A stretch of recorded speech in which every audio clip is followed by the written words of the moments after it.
Karena apa? Karena ada komisinya itu. Import zaman siapa, Cok? Jokowi. Jokowi siapa, Cok? Yang kita dukung dulu. Bisa. Nyesel loh. Dibuangin. Tobat apa, Cok? Tobat nasuha.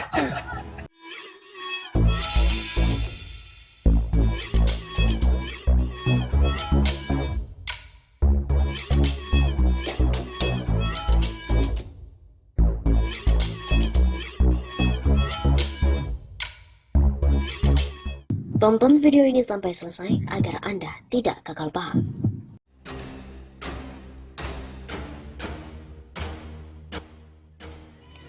Inilah kehebatan dia. Masih ingat nggak?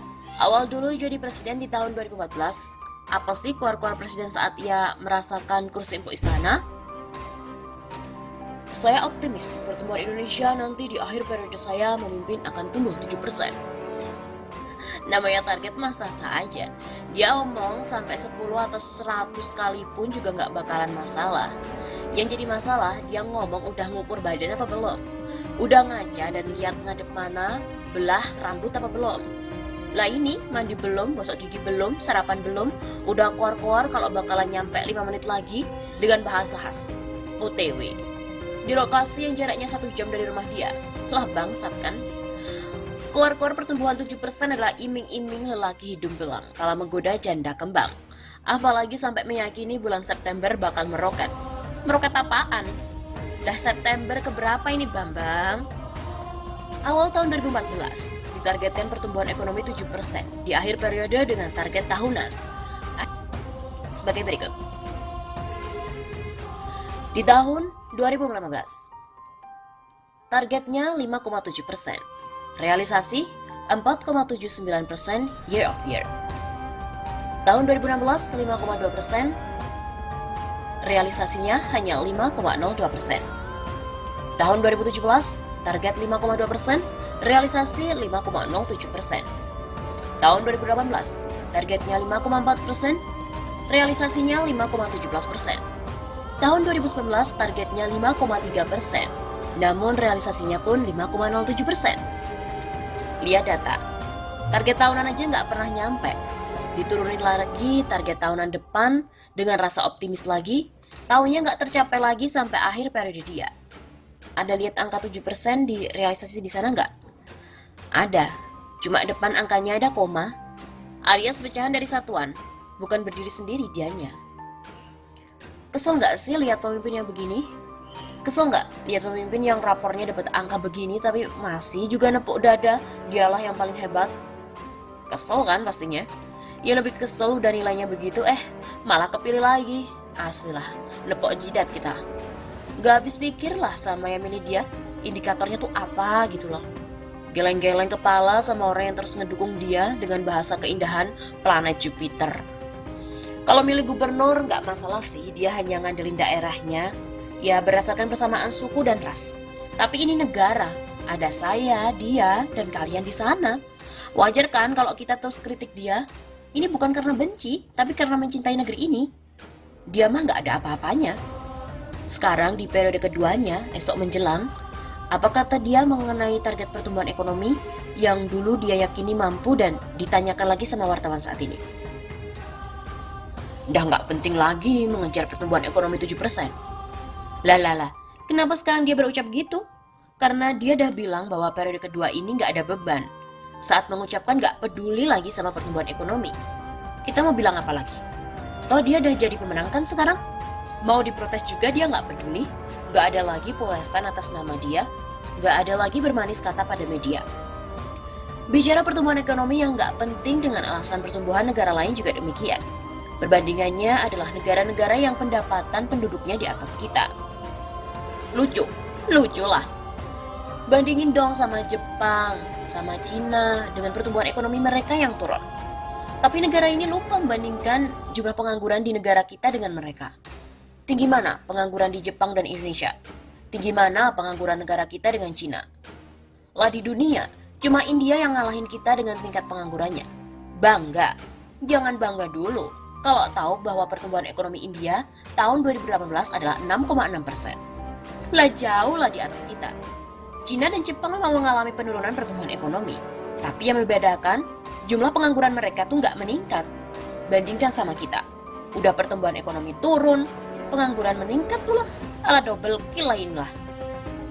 Nah, jika udah ngerasain gimana periode pertama dia berat, percaya deh, periode kedua bisa semakin berat dan semakin sadis. Kuatin dirilah, berikan jempol pada pemilih dia. Ucapkan terima kasih pada mereka karena Indonesia benar-benar hebat di bawah dia. Geblek. Belum yakin ekonomi Indonesia loyo? Ini buktinya. Tak lama lagi, momen penting bagi pasar keuangan tanah air akan segera tiba. Pada awal bulan depan, Badan Pusat Statistik BPS akan merilis angka pertumbuhan ekonomi Indonesia untuk periode kuartal 2 2019. Rilis data ini menjadi begitu penting jika mengingat perekonomian Indonesia tumbuh jauh di bawah target para ekonom pada 3 bulan pertama tahun ini. Untuk periode kuartal 1 2019, BPS mencatat bahwa perekonomian Indonesia tumbuh sebesar 5,07% secara tahunan, year on year. Jauh lebih rendah dibandingkan konsensus yang dihimpun oleh CNBC Indonesia sebesar 5,19%, year on year. Bila pertumbuhan ekonomi pada 3 bulan kedua tahun 2019 kembali berada di bawah ekspektasi, tentu pertumbuhan ekonomi untuk keseluruhan tahun 2019 hampir bisa dipastikan akan mengecewakan. Asal tahu saja, pemerintah mematok target pertumbuhan ekonomi untuk tahun 2019 di level 5,3%.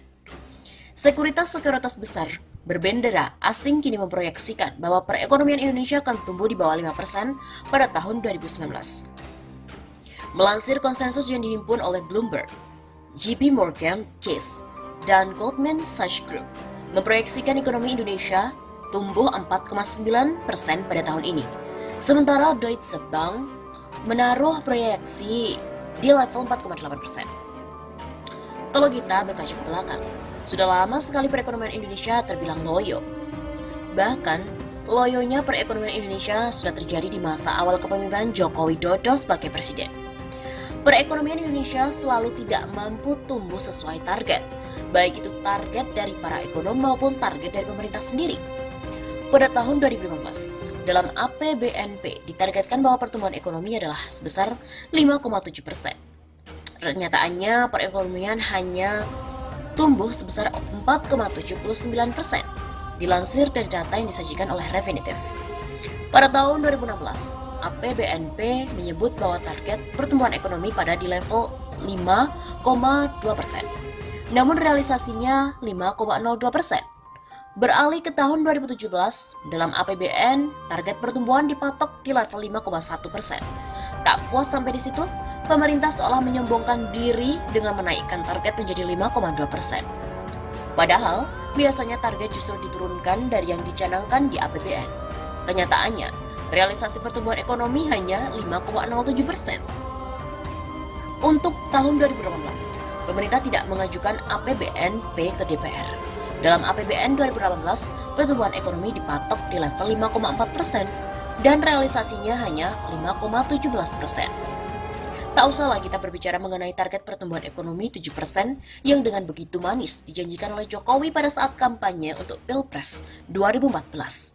Nyatanya Jokowi tak pernah bisa membawa pertumbuhan ekonomi keluar dari batas bawah 5%.